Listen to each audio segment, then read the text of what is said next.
अस्सलाम वालेकुम, this is me Mohammad Waqar and welcome to my YouTube channel. आज हम सेकेंड ईयर के एक बहुत ही इंपॉर्टेंट टॉपिक की तरफ जा रहे हैं और ये प्रीवियस टॉपिक का पार्ट है जो कि हमने नेफ्रॉन के बारे में पढ़ा था।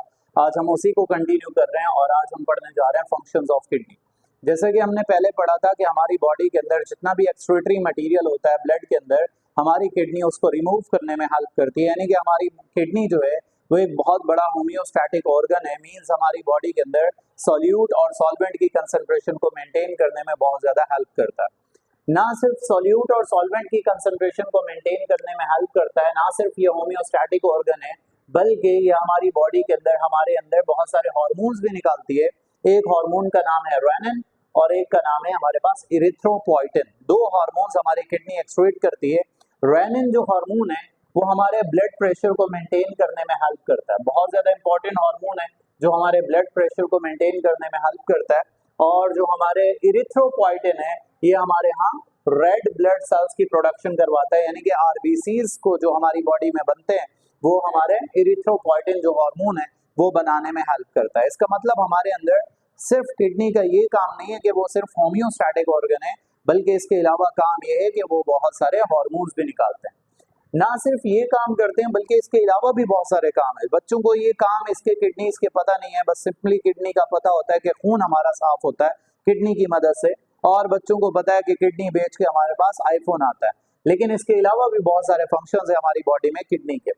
किडनी एक और इम्पॉर्टेंट काम क्या है, किडनी प्रोड्यूस एक्टिव वाइटामिन। हमारी बॉडी के अंदर एक बहुत इंपॉर्टेंट वाइटामिन है जिसका नाम है D3। ये वाइटामिन एक्सक्रीट करता है हमारी बॉडी में, जिसकी वजह से हमारे किडनी जो है वो कैल्शियम और फास्फोरस को रीएब्जॉर्ब करने में, यानी कि वो जो हमारा यूरिन के जरिए कैल्शियम और फास्फोरस जा रहा होता है उसको रीएब्जॉर्ब करके ब्लड के अंदर डालती है ताकि हमारी वो बोन्स को मिले और बोन्स हमारी स्ट्रॉन्ग हो जाए। तो उसको जो बोन्स को स्ट्रॉन्ग करने के लिए कैल्शियम और फास्फोरस चाहिए होता है जो हमारी किडनी यूरिन के जरिए जा रहा होता है, उसको किडनी रीअब्सॉर्ब करके हमारे ब्लड को प्रोवाइड करती है। यानी कि ये भी एक इम्पॉर्टेंट काम हो गया। इसके अलावा हमारे किडनी का एक बहुत ज्यादा और इम्पॉर्टेंट काम है, किडनी हमारे अंदर ब्लड की पीएच को मेंटेन करने में बहुत ज्यादा हेल्प करती है। ब्लड की पीएच हमारे पास क्या होती है, तकरीबन होती है 7.3 से 7.4, ये ब्लड की पीएच होती है। और इस पीएच को मेंटेन कैसे करती है हमारी किडनी, याद रखिएगा। किडनी कैसे मेंटेन करेगी, किडनी निकालती है कुछ आयंस जैसे कि बाइकार्बोनेट आयन।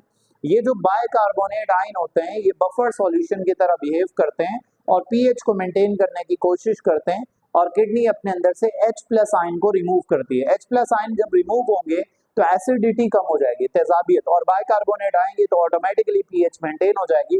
तो किडनी हमारे यहाँ H+ आयंस को रिमूव करती है और एब्जॉर्ब करती है, रीअब्जॉर्ब करती है कार्बोनेट आयन, बाइकार्बोनेट आयन, इनको रीअब्जॉर्ब करती है ताकि हमारे ब्लड की पीएच को मेंटेन रखा जाए। देन किडनी हमारे अंदर वाटर बैलेंस रखती है। जाहिर सी बात है हमारे अंदर से यूरिन जब पास हो रहा होता है तो उसके जरिए वाटर को भी हमारी बॉडी से थोड़ा बहुत रिलीज किया जाता है।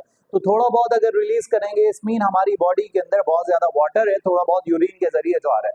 अगर हमारी बॉडी में वाटर की कमी हो जाएगी तो हमारी बॉडी से जो यूरिन पास होगी वो कंसंट्रेटेड यूरिन होगी, अदरवाइज डाइल्यूट यूरिन होती है। अगर हमारे यूरिन के अंदर थोड़ा बहुत वाटर हो तो हम उसको डाइल्यूट यूरिन कहते हैं और कंसंट्रेटेड यूरिन कहते हैं उस टाइम को जब हमारी बॉडी में वाटर है नहीं, वाटर की कमी है, तो हमारे यहाँ से यूरिन निकलेगा कंसंट्रेटेड यूरिन। तो ये याद रखिएगा बातें, ये मेरे ख्याल से बहुत इंपॉर्टेंट फंक्शंस थे जो मैंने आपको बता दिए।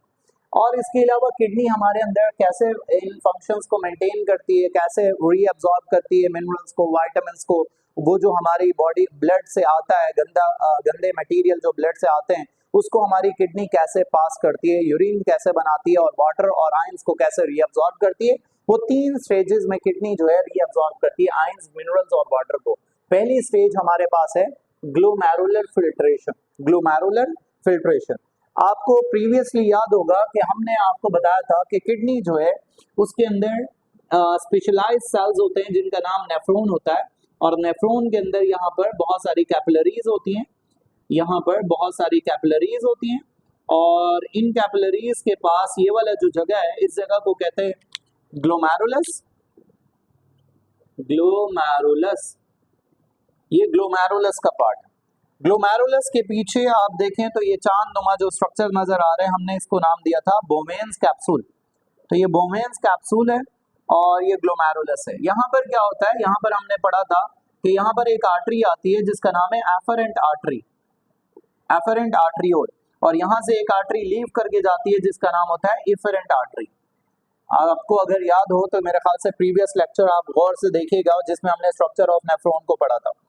तो ये जो एफरेंट आर्टरी होती है इसका डायमीटर बड़ा होता है और जो इफरेंट आर्टरी होती है उसका डायमीटर छोटा सा होता है। तो एफरेंट आर्टरी से बहुत सारा ब्लड आता है।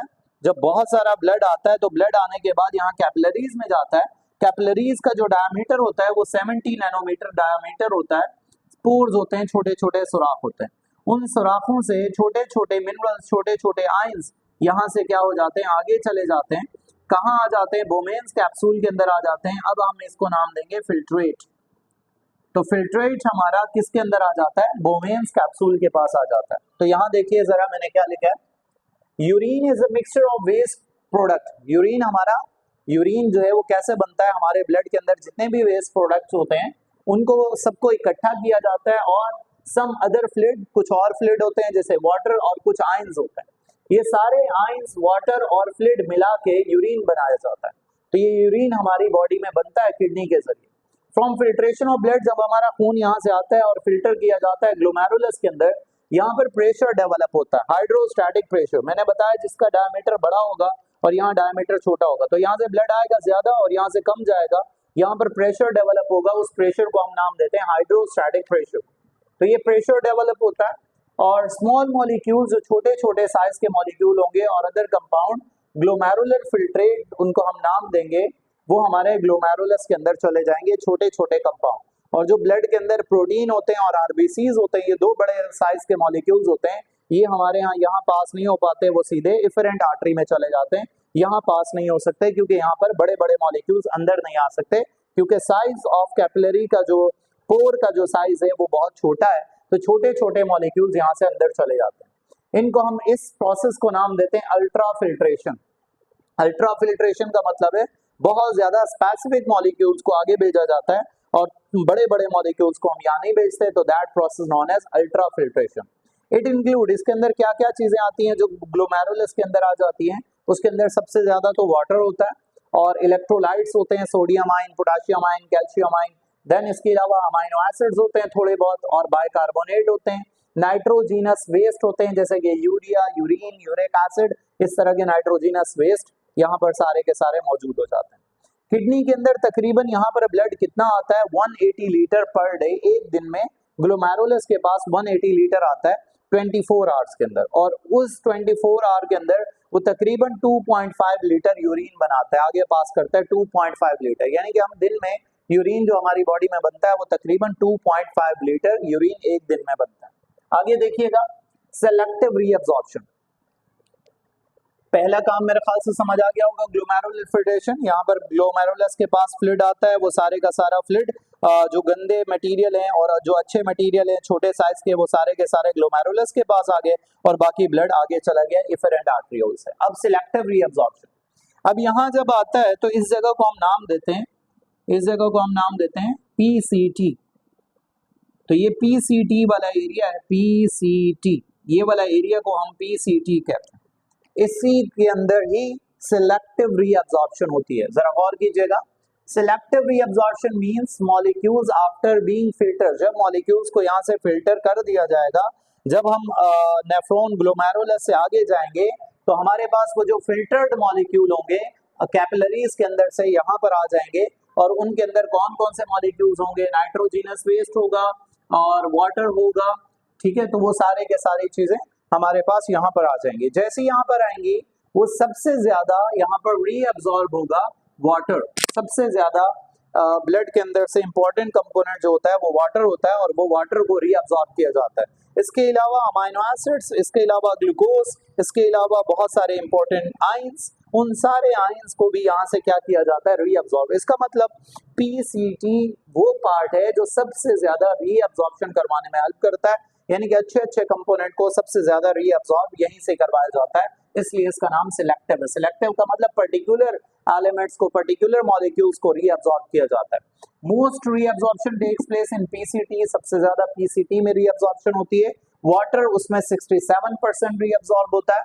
सोडियम और पोटाशियम आयन भी तकरीबन 50% रीअब्सॉर्ब होते हैं। कैल्शियम और मैग्नीशियम फॉस्फेट ग्लूकोज ये तकरीबन 100% ग्लूकोज होते हैं। मींस ये तकरीबन ज्यादा से ज्यादा कंपोनेंट अच्छे अच्छे जो हैं वो सारे के सारे हमारे पास पीसीटी के अंदर रीअब्सॉर्ब हो जाते हैं। Then water and glucose reabsorb passively, याद रखिएगा वाटर और ग्लूकोज जो है वो यहाँ से रीअब्सॉर्ब हो जाएंगे पैसिवली, मतलब उसके अंदर कोई एनर्जी यूज नहीं होगी, यूटिलाइज नहीं होगी।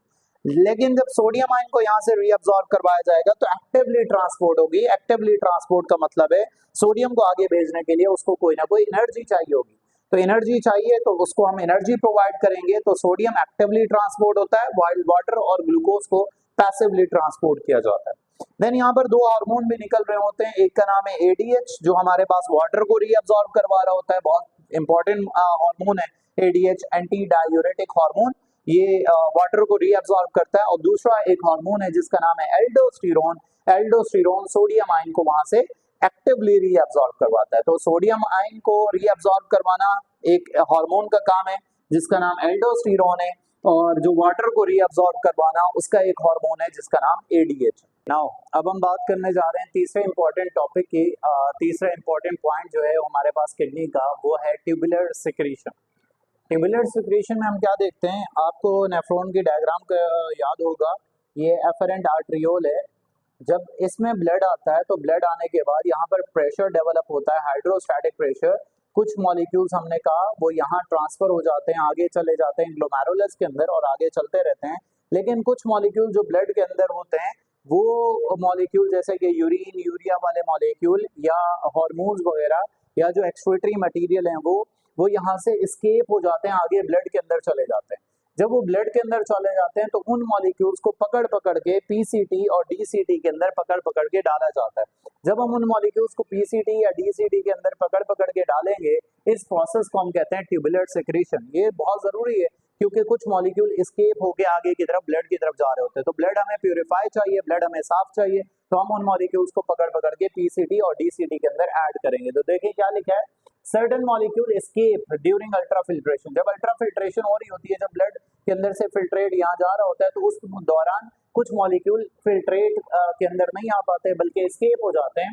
These substance actively reabsorb, उन सब्सटेंस को एक्टिवली यानी कि एनर्जी लगा के उन मॉलिक्यूल्स को एक्टिवली रीअब्सॉर्ब करवाया जाता है। जैसे कि उन मॉलिक्यूल में कौन कौन हो सकते हैं, urine, creatinine, hydrogen ion, potassium ion और कुछ हार्मोन्स। ये बहुत इंपॉर्टेंट है, इनको रिलीज करना बहुत जरूरी होता है। तो ये इन मॉलिक्यूल्स को पकड़ पकड़ के पीसीटी और डीसीटी के अंदर ऐड करते हैं। तो देखें क्या लिखा है, मोस्टली परफॉर्म बाय पीसीटी, ज्यादातर मॉलिक्यूल्स को पीसीटी के अंदर डाल दिया जाता है। Some potassium ion also secreted from DCT, कुछ पोटेशियम आयन जो है वो डीसीटी के अंदर से यहाँ से पोटेशियम आयन को यहाँ आगे भेजा जाता है। क्यों भेजा जाता है, क्योंकि यहाँ से सोडियम आयन को ले लिया जाता है, रीअब्सॉर्ब करवा लिया जाता है और पोटेशियम आयन को दे दिया जाता है। तो ये इस तरह से हमारे पास पोटेशियम आयन को डीसीटी की मदद से रिलीज करवा देते हैं। DCT and collecting duct due to exchange of sodium with potassium, exchange करवाते हैं, सोडियम हम ले लेते हैं, पोटेशियम दे देते हैं और इसी वजह से हमारी यूरिन की जो पीएच है उसको मेंटेन किया जाता है। तो ये हमारे पास प्रोसेस था ट्यूबुलर सिक्रीशन। देन हम पढ़ने जा रहे हैं counter current mechanism. Counter current mechanism जब हम पढ़ते थे तो हमें समझ नहीं आता था कि काउंटर करंट मैकेनिज्म है क्या बेसिकली। तो काउंटर करंट मैकेनिज्म ये, counter current help to allow the maximum exchange of molecule between two fluid. दो फ्लूइड होते हैं, एक यूरिन है, एक ब्लड है, ब्लड के अंदर से इंपॉर्टेंट फ्लूइड है। उन दो फ्लूइड को सेपरेट करना है, यानी कि ब्लड के अंदर जो इंपॉर्टेंट मॉलिक्यूल्स हैं उसको सेपरेट करना है, और जो ब्लड के अंदर यूरिन के कंपोनेंट हैं, नाइट्रोजनस वेस्ट हैं और कुछ वाटर के मॉलिक्यूल्स हैं उनको सेपरेट करना है। तो इस प्रोसेस को, सेपरेशन को हम काउंटर करंट भी कहते हैं, सिंपली आप ऐसे समझ लें। और दिस अकर्स, ये कब होता है, जब हमारे यहाँ लूप ऑफ हेनले, आप ये देखें तो ये आपको नजर आ रहा है लूप ऑफ हेनले, यहाँ पर ये लूप ऑफ हेनले और and the environment of medulla, और मेड्यूला के इन्वायरमेंट के अंदर ये दो काम हो रहे होते हैं। Ascending limb of loop of Henle, जो असेंडिंग लिम्ब होता है, ये नीचे से जो ऊपर की तरफ आ रहा होता है, that is only permeable for sodium, potassium, chloride ions. ये सिर्फ और सिर्फ आयंस को रीअब्सॉर्ब करवाता है, और बाकी जो हमारे पास डिसेंडिंग लिम्ब होती है ये वाली, इसके अंदर सिर्फ और सिर्फ वाटर को रीअब्सॉर्ब करवाया जाता है। यानी कि that membrane, descending loop of Henle is only permeable for water, while the ascending loop of Henle is permeable for ions, ये आप याद रखिएगा। Then in ascending limb special को ट्रांसफर प्रोटीन, या जो हमारे पास असेंडिंग लिम्ब होती है इसके अंदर को ट्रांसफर प्रोटीन पाए जाते हैं। ये बहुत इंपॉर्टेंट मॉलिक्यूल्स हैं। को ट्रांसफर प्रोटीन, ट्रांसपोर्टर प्रोटीन्स ये हमारे असेंडिंग लिम्ब में पाए जाते हैं। वो अलाउ करते हैं एक सोडियम और एक पोटेशियम और दो क्लोराइड आयन को, यानी कि एक सोडियम आयन मूव कर रहा होगा, एक पोटेशियम होगा, लेकिन क्लोरीन के दो मॉलिक्यूल्स पास हो रहे होंगे उस दौरान। When these molecules come in the medulla, जब ये मॉलिक्यूल्स यहाँ से रीअब्सॉर्ब होके मेड्यूला में चले जाएंगे। मेड्यूला का पार्ट आपने किडनी के अंदर पढ़ा था कि किडनी का ये जो पार्ट है, पिरामिड शेप के स्ट्रक्चर्स हैं, इनको कहा जाता है मेड्यूला। तो जब ये वाला जो आयंस हैं वो मेड्यूला के एनवायरनमेंट के अंदर आ जाते हैं, तो मेड्यूला का एनवायरनमेंट हो जाता है हाइपरटोनिक एनवायरनमेंट हो जाता है, जिसकी वजह से दिस आयंस मूवमेंट फैसिलिटेट, ये आयंस को मूव कौन करवाता है? एडीएच नाम का हार्मोन, जिसका नाम एंटी डायूरेटिक हार्मोन है। Movement of water facilitate, movement of water जो फैसिलिटेट होता है वो हमारे पास ये वाला हार्मोन होता है एल्डोस्टेरोन, और जो वाटर को रीअब्सॉर्ब करवाता है उसका नाम एडीएच है। Another compound increase osmotic gradient in the inner medulla, medulla के अंदर जो हमारे पास concentration chloride ion, potassium ion की इंक्रीज कर गई थी, और उसको इंक्रीज एक और मॉलिक्यूल भी करवाता है, और इनर मेड्यूला के अंदर कंसंट्रेशन ऑफ ग्रेडियंट इंक्रीज हो जाता है, क्योंकि अगर वो इंक्रीज हो गया तो फिर वाटर को बहुत ज्यादा रीअब्सॉर्ब करवा लिया जाता है। इस प्रोसेस को, जब वाटर को रीअब्सॉर्ब करवाते हैं लूप ऑफ हेनले से, इस प्रोसेस को हम कहते हैं काउंटर करंट मल्टीप्लायर। इसके बाद हम बात करते हैं काउंटर करंट मल्टीप्लायर के बाद। जो हमने काउंटर करंट मल्टीप्लायर पढ़ा, काउंटर करंट मैकेनिज्म पढ़ा, वो मेड्यूला के अंदर भी हो रहा है, वो हमारे पास लूप ऑफ हेनले के अंदर भी होता है। नेफ्रॉन के अंदर जो लूप ऑफ हेनले का एरिया होता है उसके अंदर भी हमारे पास काउंटर करंट मल्टीप्लायर होता है, काउंटर करंट मैकेनिज्म होता है। अगर ये बात समझ नहीं आई तो यहाँ पर भी आपको उम्मीद है कि समझ आ जाएगी बातें। देखिएगा, लूप ऑफ हेनले, इसके बाहर बहुत सारी कैपिलरीज होती हैं। इन कैपिलरीज को हम पेरिटिब्यूलर कैपिलरीज के नाम से जानते हैं, यानी कि लूप ऑफ हेनले के बाहर कैपिलरीज हैं, उनको कहते हैं पेरिटिब्यूलर कैपिलरीज, जो कि परमिएबल होती हैं। परमिएबल का मतलब वो अपने अंदर से रिलीज कर सकती हैं, एब्जॉर्ब कर सकती हैं किस चीज को? वाटर को और आयंस को। ये अपने अंदर से रिलीज भी कर सकती हैं और ले भी सकती हैं, क्योंकि ये परमिएबल है for both water and ions. Water diffusing out, ये कैपिलरीज होती हैं यहाँ पर पानी को बहुत ज्यादा यहाँ पर डिफ्यूज कर लेती हैं, बाहर निकाल देती हैं, यानी कि पानी बाहर आ जाता है, वाटर बाहर की तरफ आ जाता है, और जो कैपिलरीज हैं उसके तरफ क्या चले जाते हैं, और सोल्यूट उन कैपिलरीज के अंदर चले जाते हैं। सोल्यूट कैपिलरीज के अंदर चले जाते हैं, सोडियम पोटेशियम आयंस वगैरह कैपिलरीज के अंदर चले जाते हैं, और जो वाटर होता है वो बाहर, यानी कि हमारे पास नेफ्रॉन के लूप ऑफ हेनले में आ जाता है।